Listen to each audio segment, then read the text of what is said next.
Assalamualaikum warahmatullahi wabarakatuh.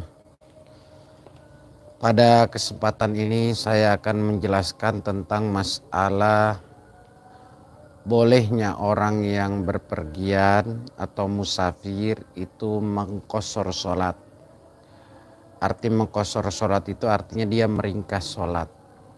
Nah, sebelum kita menjelaskan tentang masalah mengqashar sholat atau meringkas sholat, yang pertama yang perlu kita ketahui, ada syarat tertentu orang yang berpergian itu adalah bisa meringkas atau mengqashar sholat.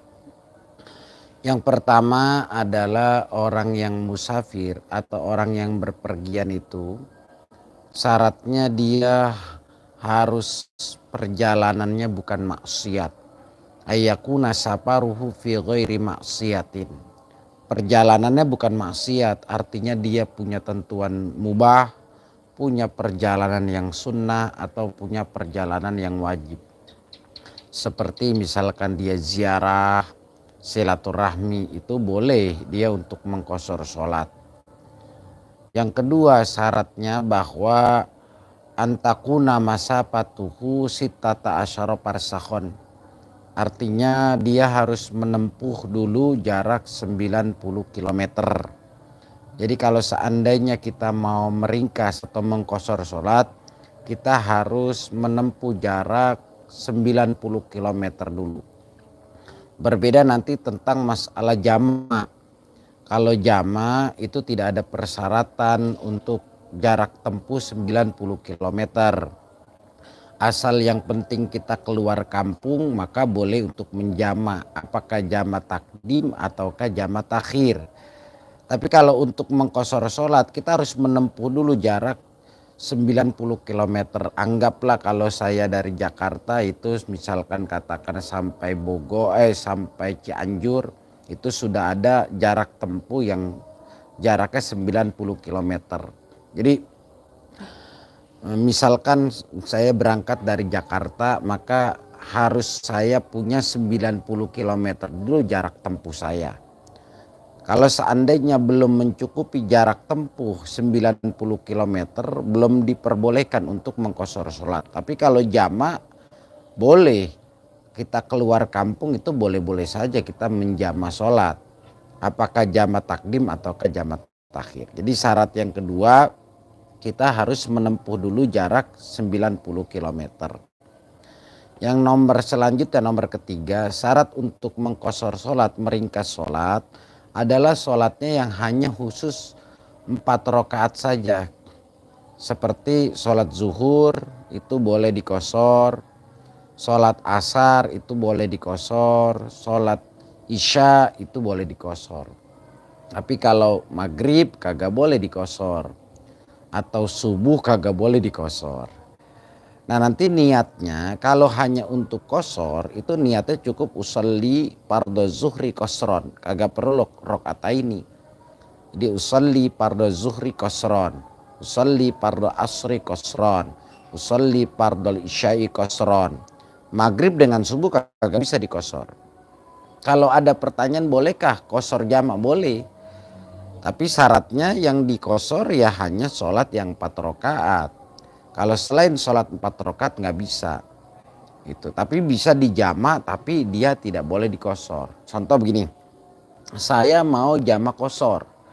Ada istilah jama qashar. Saya jama artinya menggabungkan, qashar artinya meringkas sholat. Contoh misalkan zuhur dengan asar.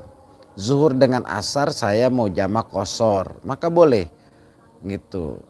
Bagaimana prakteknya? Prakteknya contoh gini, misalkan saya berangkat dari sini, saya mau ke Tasik katakan, sampai daerah Cianjur atau daerah mana yang sudah jarak tempuhnya 90 km, saya cari masjid, kemudian saya sholatlah.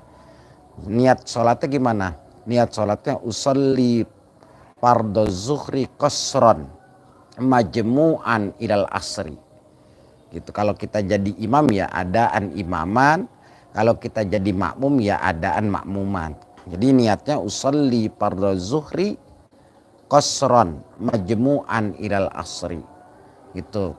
Ketika itu karena niatnya pada takbiratul ihram, kalau pada jama takdim, jama namanya qashar jama takdim.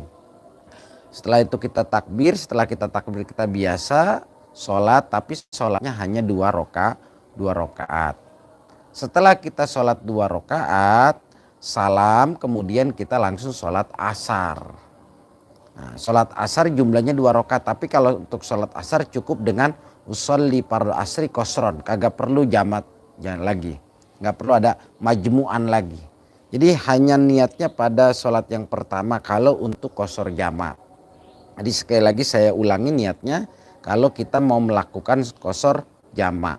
Mana contohnya, misalkan saya mau melakukan qashar jamak takdim. Jadi saya mengerjakan setelah jarak tempuh saya sudah 90 km. Saya niat usolli fardhu zuhri qasron majmu'an ilal asri adaan makmuman lillahi ta'ala, kalau saya jadi makmum. Ketika itu Allahu Akbar, kita takbir. Setelah kita takbir kemudian kita sholat zuhur 2 rakaat. Setelah sholat zuhur 2 rakaat maka kita langsung sholat asar. Di niat asar cukup usolli fardhu asri qasron gitu, 2 rakaat juga. Nah, bagaimana kalau seandainya saya mau qashar jama antara maghrib dengan isya? Boleh qashar jama antara maghrib dengan isya. Jadi cukup ketika kita qashar jama maghrib dengan isya, kita cukup mengatakan usolli fardhon maghribi gitu, qasron majmu'an idal isya'i. Tapi nanti pada sholat maghrib kagak bisa diqashar, tapi isyanya boleh. Jadi usolli fardhon maghribi gitu majmu'an ilal asri, tapi maghrib kagak bisa diqashar. Tapi isya boleh, jadi maghrib ngerjain kita tetap 3, tapi nanti isya kita ngerjain 2. Itu untuk masalah qashar jama. Jadi syarat daripada qashar jama yang paling penting buat kita adalah kita harus menempuh jarak dulu 90 km baru bisa qashar. Yang kedua, hanya bisa dilakukan pada sholat-sholat yang 4 rakaat. Selain sholat 4 rakaat kita tidak bisa untuk qashar jama. Nah, nanti dari sini insya Allah nanti saya live lagi untuk masalah bagaimana kita persyaratan jama takdim dan jama takhir. Mungkin di sini saja, nanti insya Allah selanjutnya saya akan menjelaskan dan saya akan membuka pertanyaan tentang masalah qashar jama secara detail. Itu saja, mohon maaf bila mana ada kehilapan karena sudah waktu isya. Silakan kita melaksanakan sholat isya. Hadanallah wa iyyakum ajmain. Assalamualaikum warahmatullahi wabarakatuh.